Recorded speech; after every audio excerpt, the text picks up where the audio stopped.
আসসালামু আলাইকুম। লেটস লার্নের আজকের আয়োজনে আপনাকে স্বাগতম।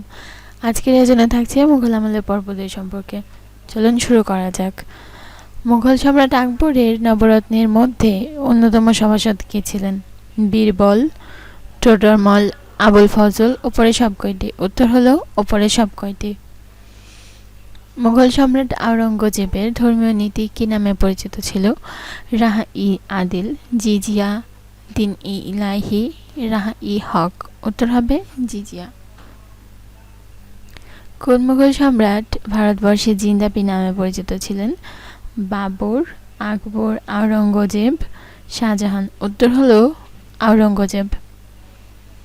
মুঘল সম্রাট জাহাঙ্গীরের বিখ্যাত আত্মজীবনী কোনটি?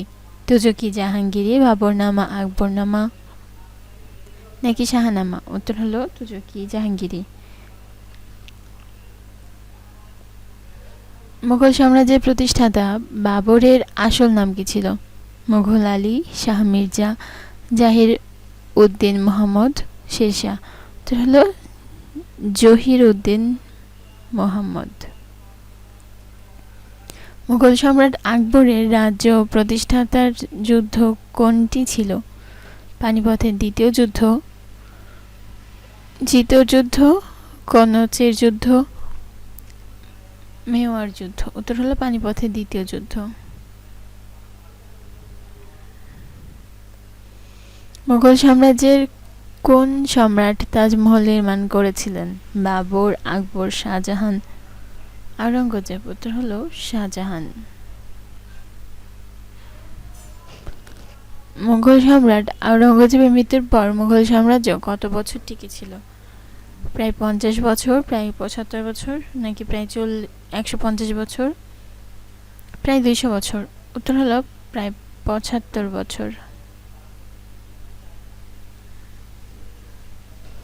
কোন মুঘল সম্রাট তার শাসনামলে বাংলার সুবেদার ছিলেন? শাহজাহান, আওরঙ্গজেব, মুরাদ, দারা কি শিকো? উত্তর হলো আওরঙ্গজেব। আমি হাইলাইট করে দিই। মুঘল সাম্রাজ্যের পতনের প্রধান কারণ কোনটি ছিল? মারাঠা আক্রমণ, ব্রিটিশ উপনিবেশ, অভ্যন্তরীণ বিবাদ, ওপরে সব কয়টি? ওপরে সব কয়টি কারণেই তারা আর কি পতন হয়েছিল। তো আজকের ভিডিও এই পর্যন্তই। পরবর্তী ভিডিওর আমন্ত্রণ জানিয়ে আজকে এখানে শেষ করছি। আসসালামু আলাইকুম ওয়া রাহমাতুল্লাহি ওয়া বারাকাতুহু।